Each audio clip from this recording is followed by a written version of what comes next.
अस्सलाम वालेकुम स्टूडेंट्स, हम पढ़ रहे हैं 9th क्लास फिजिक्स का चैप्टर 5 और आज का हमारा इंटरेस्टिंग टॉपिक है what is gravity. Students, gravity के बारे में हम आज पढ़ेंगे और ग्रेविटी के बारे में लिटिल बिट अवेयरनेस शायद आपको पहले भी हो और इसके बारे में आपने पढ़ा हो कि the force with which earth attract any object toward its centre is known as gravity. ये तो आपके प्रीवियस जूनियर ग्रेड्स क्लासेस की स्टेटमेंट्स है। हम इसी स्टेटमेंट्स को न्यूटन्स के अकॉर्डिंग एलिब्रेट करेंगे। स्टूडेंट्स, न्यूटन के अकॉर्डिंग ग्रेविटी क्या है? न्यूटन के अकॉर्डिंग एक्चुअल में जो ग्रेविटी है वो ये कहता है कि यूनिवर्स के अंदर हर ऑब्जेक्ट्स एक दूसरे ऑब्जेक्ट को अट्रैक्ट करता है किसी न किसी सर्टेन फोर्स से। ठीक है, every object in the universe attract every other object with a certain force. यानी कोई भी ऐसा ऑब्जेक्ट नहीं है जो जिसके ऊपर कोई दूसरा ऑब्जेक्ट फोर्स ना लगा रहा हो। ठीक है, हर जितने भी ऑब्जेक्ट्स हैं दुनिया में, इस यूनिवर्स में, हर ऑब्जेक्ट दूसरे ऑब्जेक्ट के ऊपर फोर्स लगा रहा है। और सेकेंडली वो ऑब्जेक्ट जो दूसरे ऑब्जेक्ट पे फोर्स लगा रहा है, ठीक है, यानी जिस फोर्स के साथ उसको अपनी तरफ अट्रैक्ट कर रहा है, ऐसी फोर्स को हम ग्रेविटेशनल फोर्स कहते हैं, या फिर आप कह लें इसको ग्रेविटी कहा जाता है। लाजमी सी बात है कि फर्स्ट पॉइंट में कह दिया कि हर ऑब्जेक्ट इस यूनिवर्स में दूसरे ऑब्जेक्ट को अट्रैक्ट कर रहा है, ठीक है, किसी सर्टेन फोर्स के साथ। अब जिस सर्टेन फोर्स के साथ वो ऑब्जेक्ट दूसरे ऑब्जेक्ट को अट्रैक्ट कर रहा है, ऐसी फोर्स क्या कहलाएगी? ग्रेविटेशनल फोर्स, या उसको आप ग्रेविटी भी कह सकते हैं। स्टूडेंट्स, आइए कुछ डेली लाइफ की तरफ चलते हैं, कुछ एग्जांपल्स की तरफ। मेरे पास एक पीस ऑफ आयरन बॉल है, ठीक है। कभी आपने सोचा कि आप किसी भी हाइट से, ठीक है, किसी हाइट से आप इस बॉल को ड्रॉप करते हैं। लेट्स सपोज मैं इतने हाइट से इस बॉल को ड्रॉप करता हूँ और ये बॉल जो है फॉल करता है। अब अगर मैं न्यूटन का फर्स्ट लॉ पिक करूँ तो न्यूटन तो कहता है कि जब तक किसी भी ऑब्जेक्ट के ऊपर कोई अनबैलेंस्ड एक्सटर्नल फोर्स ना लगा ली जाए, वो ऑब्जेक्ट अपनी स्टेट नहीं चेंज करता। तो यहाँ से छोड़ने के बाद होना तो ये चाहिए कि ये आयरन बॉल स्पेस में ही, यानी इस एटमॉस्फेयर में खिला में ही सस्पेंड रहे, नीचे ना गिरे। तो ऐसा क्या है कि ये बॉल नीचे को फॉल कर रहा है मेरे रिलीज़ करने पे? सिर्फ ये नहीं, बल्कि मेरे पास एक और बॉल है, ठीक है, जिस ऑब्जेक्ट को भी आप ड्रॉप करते हैं, यू फील दैट कि ऐसी कोई एक्सटर्नल फोर्स उस पर एक्ट हो रही है, जिसके बाद ये ऑब्जेक्ट्स, बॉल्स, यूनिवर्स में मौजूद हर ऑब्जेक्ट फॉल करती है अर्थ के तरफ, टुवर्ड द अर्थ। तो कभी आपने सोचा कि what is that? Because Newton के ही फर्स्ट लॉ के अंदर हमने पढ़ा है कि जब तक आप एक्सटर्नल फोर्स किसी ऑब्जेक्ट पे अप्लाई ना करें, वो ऑब्जेक्ट अपनी स्टेट नहीं चेंज करता। जबकि ये ऑब्जेक्ट इस वक्त रेस्ट पे है, जब हम इसको रिलीज़ करते हैं तो स्टेट ऑफ मोशन में चला जाता है एंड देन अर्थ के पास, toward the centre of the earth के पास, ग्राउंड में स्ट्राइक करता है। ठीक है जी, तो इसका मतलब है ऐसी कोई ना कोई फोर्स मौजूद है जो इन दो आयरन बॉल्स को अपनी तरफ अट्रैक्ट कर रही है।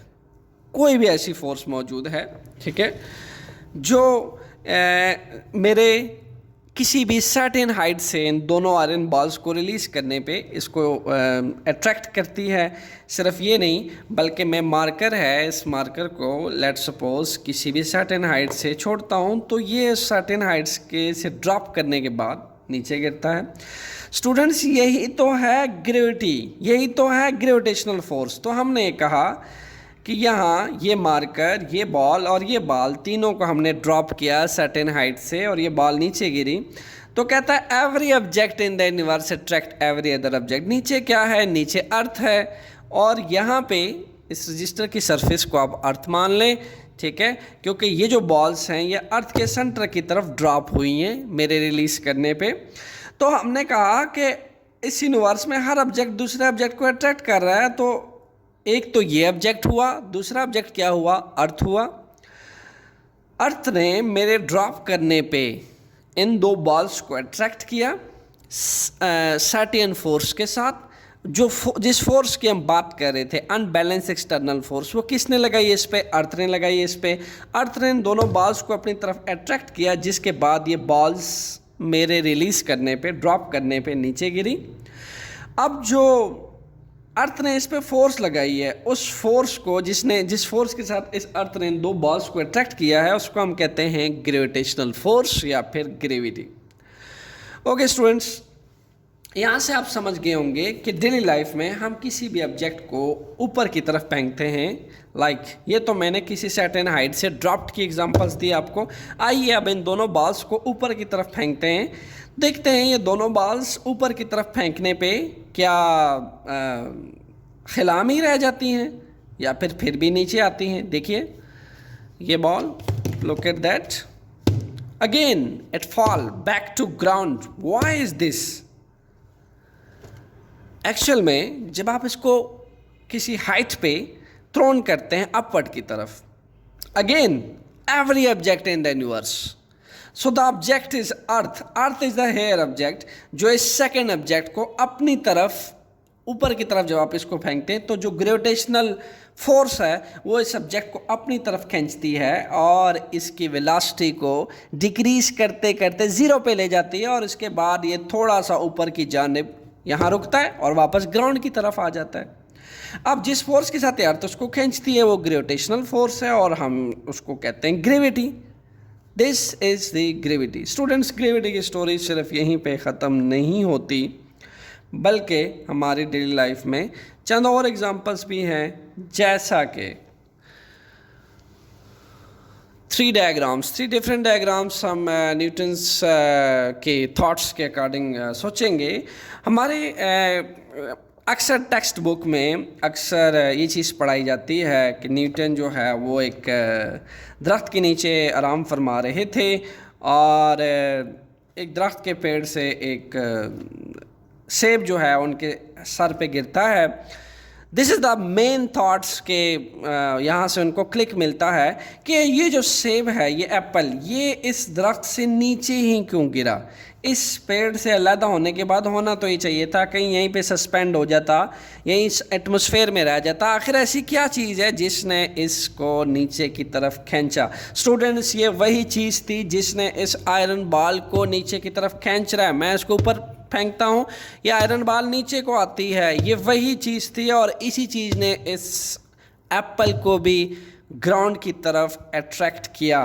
ठीक है, तो न्यूटन थॉट्स के अकॉर्डिंग न्यूटन ने फिर यहाँ से अपनी थॉट्स शेयर की थ्योरी के फॉर्म में कि इस यूनिवर्स के अंदर हर ऑब्जेक्ट एक दूसरे ऑब्जेक्ट को खींच रहा है विद अ सर्टेन फोर्स, और जिस फोर्स के साथ इस सब्जेक्ट को खींचा जाता है वो हमारे पास ग्रेविटेशनल फोर्स कहलाती है। यही वजह है कि एप्पल से जो दरख्त के पेड़ से एप्पल जब सेपरेट होता है तो वो एक सर्टेन फोर्स, ग्रेविटेशनल फोर्स उस पर लगती है, जो अर्थ इस एप्पल को अपनी तरफ खींचता है, इस पर फोर्स एग्जर्ट करता है ग्रेविटेशनल फोर्स, और एप्पल नीचे को गिरता है। स्टूडेंट्स, सिर्फ दरख्तों के यानी फ्रूट्स, दरख्तों पे लगे फ्रूट्स तक ग्रेविटेशनल फोर्स महदूद नहीं है, बल्कि जो रेन फॉल करती है from the sky to the earth, ये भी gravitational force of the earth की वजह से करती है। यानी जब एटमॉस्फेयर में रेन ड्रॉप्स फॉल करते हैं तो उस पर ग्रेविटेशनल फोर्स एक्ट होती है और रेन ड्रॉप्स ऐसे अर्थ के सेंटर की तरफ अट्रैक्ट होते हुए ज़मीन पे गिरते हैं।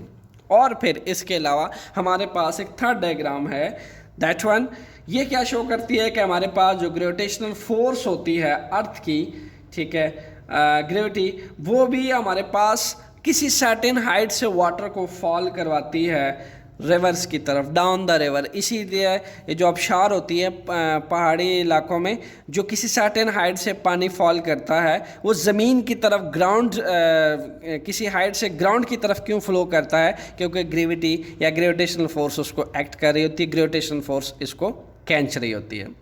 अब आप सोच रहे होंगे कि हमने चलें ये तो सीख लिया कि हम किसी ऑब्जेक्ट को ऊपर की तरफ फेंकते हैं तो उस केस में उस पर ग्रेविटी एक्ट करती है, इसको ऊपर की तरफ खींचते हैं, ये ऑब्जेक्ट नीचे को आते हैं और इसको हम किसी सर्टेन हाइट से ड्रॉप करते हैं तो इसको अर्थ अपनी तरफ अट्रैक्ट कर रही है।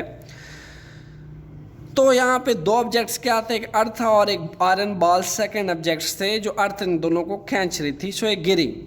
आप कहेंगे कि sir every object in the universe attract every other object, तो होना तो ये चाहिए कि ये भी तो दो ऑब्जेक्ट्स हैं यूनिवर्स के, तो ये दो ऑब्जेक्ट भी तो एक दूसरे को खींच रहे होंगे, तो ये दो ऑब्जेक्ट आपस में कोलाइड क्यों नहीं कर जाते। होना तो ये चाहिए था कि बाल उड़ के इसके पास चला जाए और इसके साथ कोलाइड करने लग जाए, बट ऐसा नहीं हो रहा। ऐसा क्यों नहीं हो रहा? This is the main question mark. आइए इसी चीज़ को सॉर्ट आउट करते हैं कि ये ब्लैक आयरन बॉल इस बॉल के पास क्यों नहीं चली जाती और इसके साथ कोलाइड क्यों नहीं कर जाती। कीप इन माइंड, यहाँ पे भी ये आयरन बॉल्स और इस आयरन बॉल्स पे ग्रेविटेशनल फोर्स लगा रहा है, ये इसको अपनी तरफ अट्रैक्ट कर रहा है, अट्रैक्शन मौजूद है, क्लियर, बट फिर भी ये बॉल्स एक दूसरे के साथ कोलाइड नहीं करती। आइए इस बात का जवाब तलाश करते हैं न्यूटन की थॉट से। सो स्टूडेंट्स, अब उस क्वेश्चन मार्क को सॉल्व करते हैं। यहाँ पे देखिए, every object in the universe attract every other object. होना तो ये चाहिए कि न्यूटन के थॉट्स के अकॉर्डिंग ये दो रबड़ बॉल्स भी एक दूसरे को अट्रैक्ट करें। जैसे हम किसी सर्टेन हाइट से किसी आयरन बॉल को फेंकते हैं और वो आयरन बॉल ग्राउंड की तरफ चलती है, तो ये रबड़ बॉल्स भी तो एक दूसरे को अट्रैक्ट कर रही हैं, इन दोनों को चिपक जाना चाहिए एक दूसरे के साथ। इस बॉल को इसकी तरफ चले जाना चाहिए और इसको इसकी तरफ चले जाना चाहिए, ऐसा नहीं हो रहा। सो स्टूडेंट्स, आइए अब इस को सीखने की कोशिश करते हैं। स्टूडेंट्स, बिल्कुल ये बात दुरुस्त है कि ये दोनों बॉल्स एक दूसरे के ऊपर फोर्स एक्सर्ट कर रही है। इसको हम बॉल ए कह देते हैं, इसको हम बॉल बी कह देते हैं। बॉल बी जो है बॉल ए को अपनी तरफ खींच रहा है और जो बॉल बी है उसने बॉल ए को अपनी तरफ खींचा और बॉल ए जो है वो बॉल बी को अपनी तरफ खींच रहा है। चूंकि देखा जाए तो ये तो रबड़ बॉल्स हैं, इन दोनों की मैसेज जो है students, they are very very small is compared to the mass of the earth. I repeat once again, इन जो दोनों रबड़ बॉल्स हैं और इन दोनों का जो मैस है, ठीक है, it's very very very small is compare to the mass of earth. यानी अगर मैं यूँ कहूँ कि mass of a ball is very very small is compared to the mass of earth, where E represent the earth. Similarly, mass of B ball is also very very small is compared to the mass of earth.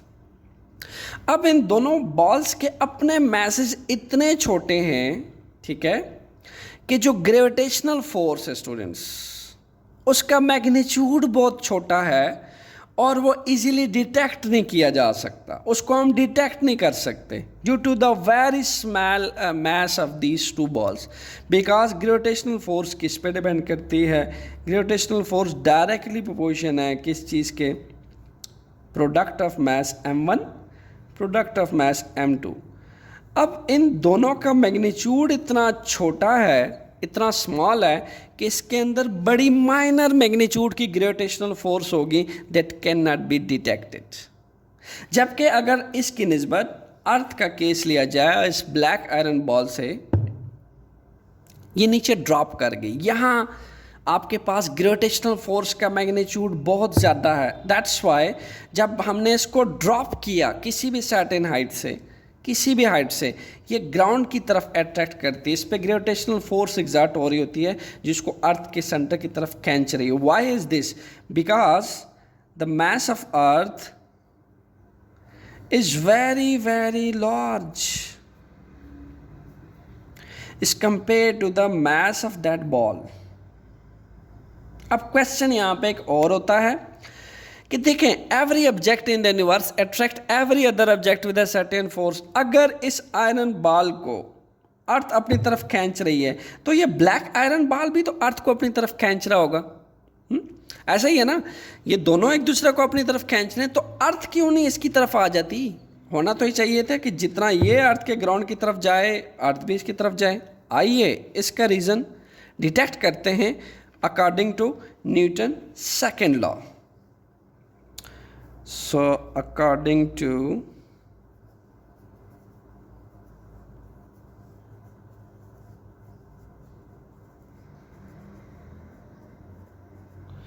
Newton second law, Newton second law के according अगर देखा जाए तो हमारे पास होता है F is equal to ma,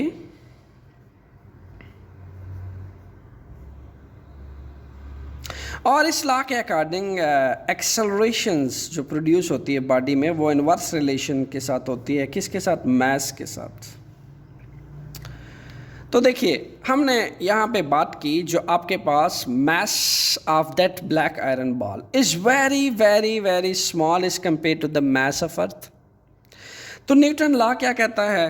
वो ये कहता है कि जिन ऑब्जेक्ट्स का मास कम होता है, ठीक है, बहुत कम होता है, ठीक है, कम मासेस वाले ऑब्जेक्ट के अंदर ज़्यादा एक्सेलरेशन प्रोड्यूस होता है, वो ऑब्जेक्ट ज़्यादा एक्सेलरेट होते हैं, ठीक है, उस पर कम फोर्स लगती है और एक्सेलरेशन ज़्यादा प्रोड्यूस होती है, ठीक है। इसी तरीके से जो ज़्यादा मैसिव ऑब्जेक्ट्स होते हैं जिनका मास बहुत ज़्यादा होता है, लार्ज मास होता है स्टूडेंट्स, उसमें उतनी ही कम एक्सेलरेशन प्रोड्यूस होती है, उतनी ही कम एक्सेलरेशन प्रोड्यूस होती है। तो आप ज़रा अपने सेंस पे जोर दें और मुझे इस बात का जवाब दें कि क्या जो अर्थ का मास इतना लार्ज है, इतना लार्जर मास है, क्या मास ऑफ दैट ब्लैक बॉल जो बिल्कुल निग्लिजिबल है मास ऑफ अर्थ की निस्बत, क्या वो इस अर्थ को एक्सेलरेट कर पाएगा अपनी जगह से? No, the answer is no. That's why that small mass of black iron ball are accelerate toward the centre of the earth, that's why it fall to the certain height. When it drop from certain height, it attract toward the center of the earth. But why it cannot attract the earth toward itself, toward its center? Because the mass of earth is very, very large, million, billion times larger than the mass of that black iron ball. So, according to Newton's second law, हमारे पास जो acceleration produce होगी, जो ये black ball इस अर्थ पे acceleration produce करेगा वो इतनी माइनर है, ये नहीं ज़ीरो है, कर ही नहीं पाएगा, because the mass of that black ball is negligible. So that's Y ये भी अर्थ को अपनी तरफ अट्रैक्ट कर रहा है, बट ये वो अट्रैक्शन डिटेक्टेबल नहीं है, because the mass of earth is very large, so it will accelerate earth toward its centre with a negligible detection. समझ आ गई? ठीक है, hopefully you got this point. अब आपको जवाब मिल गया होगा कि हम डिफरेंट ऑब्जेक्ट्स को अपनी तरफ जब हम ड्रॉप करते हैं अर्थ के, तो वो अर्थ के सेंटर की तरफ ड्रॉप होते हुए खींची चली जाती हैं, या हम उसको ऊपर की तरफ फेंकते हैं तब भी वो अर्थ के ग्राउंड की तरफ जा रही हैं। आपको इस बात का जवाब मिल गया होगा कि ऐसा क्यों है, क्योंकि जो मास ऑफ अर्थ है वो वेरी लार्ज है और इस जो ऑब्जेक्ट्स होते हैं उनका मैसेज बहुत स्मॉल होता है। दैट्स वाई उनकी जो अट्रैक्शन है that can not be easily detected, हो रही होती है but can not be detected, क्योंकि वो निग्लिजिबल सी अट्रैक्शन होती है। ठीक है, अब इसी एग्जाम्पल को थोड़ा सा एक्सपेंड करते हैं, एलिब्रेट करते हैं और इसको एक और एग्जाम्पल से समझने की कोशिश करते हैं। स्टूडेंट्स, मेरे पास है 2 मैग्नेट्स, ठीक है, एक है मेरे पास स्मॉल मैग्नेट और एक है मेरे पास लार्ज मैग्नेट। अब अगर मैं देखूं तो मास ऑफ दैट स्ट्रेट मैग्नेट, ये जो एक स्ट्रेट लाइन में आपको मैग्नेट नज़र आ रहा है, इसका मास लार्ज है, और आपको एक ट्रायंगुलर फॉर्म में जो एक स्मॉल मैग्नेट नज़र आ रहा है, ठीक है, इसका मास बहुत स्मॉल है, इसका मास लार्ज है, इसका स्मॉल है। ठीक है, तो इसको आप मान लें, इसको आप कंसिडर कर लें इस एग्जांपल के लिए कि ये अर्थ है और इसको आप अर्थ के ऊपर किसी हाइट पे ऑब्जेक्ट्स को ले लें। ठीक है, इसको आप कोई सेकंड ऑब्जेक्ट ले लें। अब जैसे हमने कहा कि मास ऑफ अर्थ बहुत लार्ज है, तो हम यहाँ पे इसी तरह मास ऑफ मैग्नेट बहुत लार्ज है और इस सब्जेक्ट का मास छोटा है इस मैग्नेट से। मैं देखना चाहता हूँ क्या ये छोटा मैग्नेट इस बड़े मैग्नेट को एक्सेलरेट कर पाता है। नो, इस पर तो कोई फर्क ही नहीं पड़ रहा। लुक एट दैट, मैं दोबारा आपको डेमोन्स्ट्रेट कर रहा हूँ। No difference, it can not be detected. अब मैं देखना चाहता हूँ क्या बड़ा मैग्नेट छोटे मैग्नेट को अपनी तरफ अट्रैक्ट कर पा रहा है। Look at that again. Students, यही तो है अर्थ का कमाल कि mass of earth is very very large but the mass of these objects are very small, so वो अर्थ को अट्रैक्ट तो कर रहे हैं, ठीक है, बट वो इसको एक्सेलरेट नहीं कर पाते because due to very larger mass of the earth it can not be accelerate. तो हमें इसलिए डिटेक्शन नहीं हो पाती, हमें अट्रैक्ट ये ऑब्जेक्ट इस अर्थ को अपनी तरफ अट्रैक्ट कर रहा है, ठीक है, बट हम उसको डिटेक्ट नहीं कर पा रहे। उसकी एक्सप्लेनेशन मैंने आपको न्यूटन सेकंड लॉ से दे दी है, बट ये डिटेक्शन आपकी डेली लाइफ में रोज़ाना होती है कि आप जो ऑब्जेक्ट्स ऊपर की तरफ जाती हैं वो तमाम ऑब्जेक्ट अर्थ के सेंटर की तरफ क्यों फॉल करती हैं, ये रीज़न आप जान चुके हैं। स्टूडेंट्स, ये तो मैंने अर्थ के ऑब्जेक्ट्स की बात की है, ठीक है। अब आप सोच रहे होंगे कि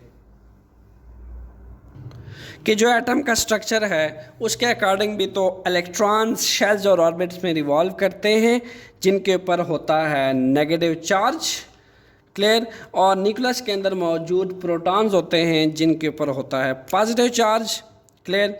और ऐसे में इलेक्ट्रॉन्स शेल्स और ऑर्बिट में रिवॉल्व करते हैं। होना तो ये चाहिए कि प्रोटॉन और इलेक्ट्रॉन्स एक दूसरे को न्यूक्लियस के अकॉर्डिंग अट्रैक्ट करें, जो कि एक नेचर है कि इसके ऊपर प्लस चार्ज है माइनस चार्ज है और अट्रैक्ट कर रहे हैं। तो जितने इलेक्ट्रॉन उड़ के न्यूक्लियस के पास आ जाने चाहिए, प्लस चार्ज के साथ चिपक जाने चाहिए, ठीक है, और इसी तरह प्लस चार्जेस को उड़ के इलेक्ट्रॉन के पास चले जाना चाहिए। तो कैसे इस ऑर्बिट्स में रिवॉल्व करते हैं ये इलेक्ट्रॉन्स न्यूक्लियस के इर्द गिर्द। स्टोरी सिर्फ यहाँ पे ख़त्म नहीं होती स्टूडेंट्स, बल्कि अगर देखा जाए तो हमारे पास जो अर्थ है, ठीक है, अर्थ, उसके इर्द गिर्द भी तो हमारे पास जो मून है वो रिवॉल्व करता है, मून अपने रिवोल्यूशंस करता है अर्थ के इर्द गिर्द, ठीक है। इसी तरीके से सन के इर्द गिर्द, ठीक है, सन के इर्द गिर्द डिफरेंट प्लैनेट्स रिवॉल्व करते हैं। तो न्यूक्लियस के according every object in the universe attract every other objects with a significant force, clear. तो मून को तो चाहिए कि वो अर्थ के साथ चिपक जाए, इलेक्ट्रॉन्स को चाहिए वो प्लस चार्जेस के साथ चिपक जाए, अट्रैक्शन है ना। इसी तरह जितने प्लैनेट्स हैं जो सन के इर्द गिर्द रिवॉल्व कर रहे हैं उनको चाहिए कि वो सन के साथ चिपक जाए, बट ऐसा नहीं है। आइए अब इस क्वेश्चन मार्क का भी जवाब तलाश करते हैं। स्टूडेंट्स, इसकी एग्जांपल आप एक स्टोन को थ्रेड के साथ बांध के ले सकते हैं, ठीक है, जैसा कि मैंने एग्जांपल ली है। आप यही एग्जांपल एक एक्टिविटी घर में भी डेमोन्स्ट्रेट कर सकते हैं। मैंने एक थ्रेड के साथ इस बॉल को सस्पेंड किया, ठीक है, इस आयरन बॉल को, और देखिए मैं मान लें कि ये जो जहाँ से मैंने इसको होल्ड किया हुआ है इसको मैं इस सर्कल का, एक सर्कल का सेंटर मान लेता हूँ, ठीक है। यानी कि मैं ये कहता हूँ कि ये एक सर्कल है और यहाँ सेंटर में मैंने इस थ्रेड का जो लास्ट एंड है वो पकड़ा हुआ है और ये स्टोन जो है यहाँ मौजूद है, क्लियर। और मैं इसको बिल्कुल ऐसे गोल गोल घुमाऊंगा, ठीक है, लुक एट दैट, ये। लेकिन यहाँ अब आपने एक चीज़ देखनी है, ये जो इसको मैं गोल गोल रिवॉल्व करवा रहा हूँ, ठीक है, ये तो देखें ये तो रिवॉल्व हो रहा है, लेकिन अभी मैं इसको एकदम जब रिलीज करूँगा, लुक एट दैट, ये इस डायरेक्शन में मेरे छोड़ने के बाद इस डायरेक्शन में चला जाता है। तो आपने सोचा व्हाई इज दिस सो? वो कौन सी फोर्स है जो इसको सर्कल से बाहर यानी सर्कुलर मोशन में इसे बाहर फेंकती है टेंजेंट के अलोंग। लुक एट दैट, छोड़ने के बाद यही आयरन बॉल इन्हें सपोज किया कि ये क्लियर कट ऐसे घूमता है। जब मेरे रिलीज़ करने के बाद, ठीक है, सपोज किया कि ये यहाँ पे पहुँचता है और यहाँ से मैं इसको छोड़ता हूँ, तो ये टेंजेंट के अलोंग इस तरफ को सर्कुलर मोशन के में से बाहर आ जाता है। ये क्यों बाहर आता है? देखिए, न्यूटन का अगर फर्स्ट लॉ गेन हम लें तो न्यूटन कहता है जब तक किसी बॉडी के ऊपर कोई अनबैलेंस्ड फोर्स ना लगा दी जाए वो ऑब्जेक्ट अपने आप से तो नहीं मोशन करता, स्टेट चेंज करता। तो ये ऑब्जेक्ट तो स्टेट ऑफ मोशन में था और एक ख़ास स्पेसिफिक डायरेक्शन में सर्कुलर मोशन में घूम रहा था। लेकिन मेरे छोड़ने पे वो कौन सी फोर्स इस पे लगी है जिसने इसको टेंजेंट के अलोंग सर्कल से बाहर निकाल दिया और किसी अदर डायरेक्शन पे ये बॉल मूव कर गया, आयरन बॉल। देखिए, इसका रीज़न ये है कि जब तक ये सर्कल में घूम रहा था इसके ऊपर जो फोर्स लग रही थी that is the centripetal force. Centripetal force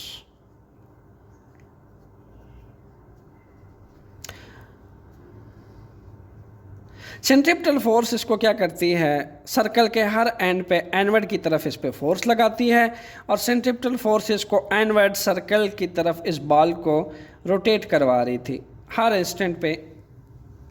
अब फोर्स सेंट्रीपिटल फोर्स इस पे एनवर्ड की तरफ लग रही है। अब न्यूटन थर्ड लॉ को ले लें, for every action there is a reaction. अब ऐसा तो नहीं है कि सेंट्रीपिटल फोर्स इस आयरन बॉल पे लग रही है और यह आयरन बॉल अपनी ही मर्जी से रोटेट किए जा रहा है, इस पे कोई रिएक्शनल फोर्स भी तो होनी चाहिए। अब न्यूटन लॉ के अकॉर्डिंग इस पे जो रिएक्शनल फोर्स लगेगी that will be the reaction of that action, जो ये रिवोल्यूशन हो रही है। तो अगर सेंट्रीपिटल फोर्स एनवर्ड लग रही है तो रिएक्शनल फोर्स कहाँ लगेगी जी? जहाँ जहाँ एनवर्ड लगेगी वहाँ बाहर की तरफ भी लगेगी, जो इस आयरन बॉल को टेंजेंट के अलोंग बाहर की तरफ खींचेगी। उसको हम कहते हैं centrifugal force. Centrifugal force.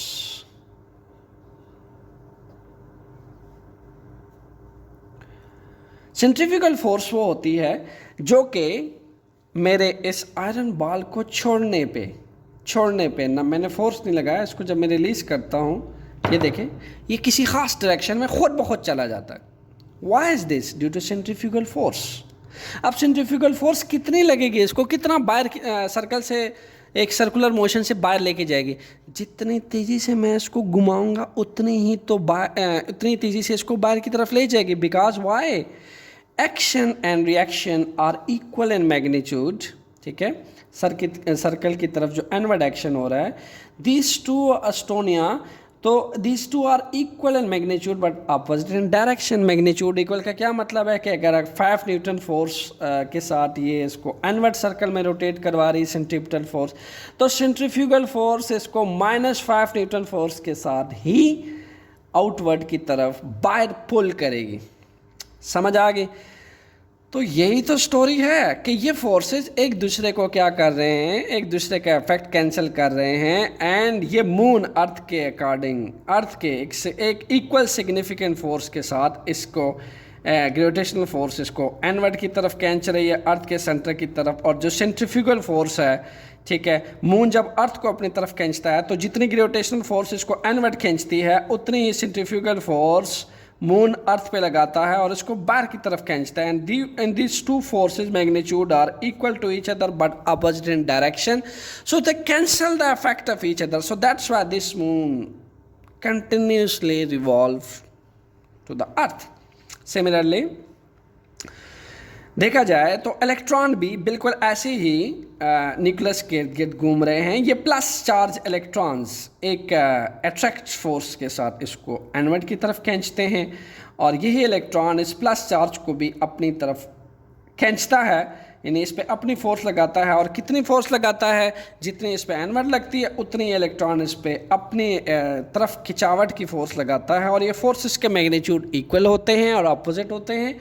That's why electrons अपनी रिवोल्यूशंस कंटिन्यू रखता है। सो न्यूटन के थॉट्स के अकॉर्डिंग एट्रैक्शंस सिर्फ अर्थ पे नहीं है बल्कि स्पेस में, प्लैनेट्स में, यानी सन के इर्द गिर्द घूमने वाले, रिवॉल्व करने वाले प्लैनेट्स पे भी हैं। बट सेंट्रीफ्यूगल फोर्स और सेंट्रिपिटल फोर्स दोनों एक दूसरे के इफेक्ट को कैंसिल करते हैं और प्लैनेट सन के इर्द गिर्द रिवॉल्व करते चले जाते हैं। यानी जो यूनिवर्स है वो सिर्फ ग्रेविटेशनल फोर्स कह लें कि सिर्फ और सिर्फ उसका दायरा कार यहाँ तक नहीं है, बल्कि ग्रेविटेशनल फोर्स हर जगह पे एक डिफरेंट फॉर्म में मौजूद है। क्लियर?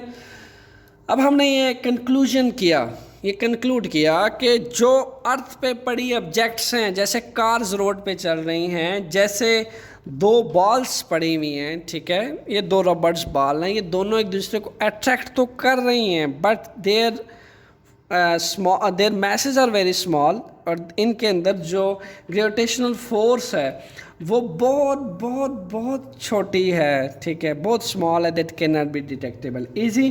क्लियर? क्योंकि जो मास ऑफ अर्थ है that is very very very large is compare to the mass of the object which are present in the surface of the earth. So that's why हम mass of अर्थ को की जो force है उसको तो हम feel कर लेते हैं। देखने में ये आयरन बॉल है और मेरे हाथ पे अच्छी खासी फील हो रहा है इसका मास, लेकिन जब मैं यही बॉल नीचे के मैं ऊपर से ड्रॉप करता हूँ तो ये नीचे को गिरता है।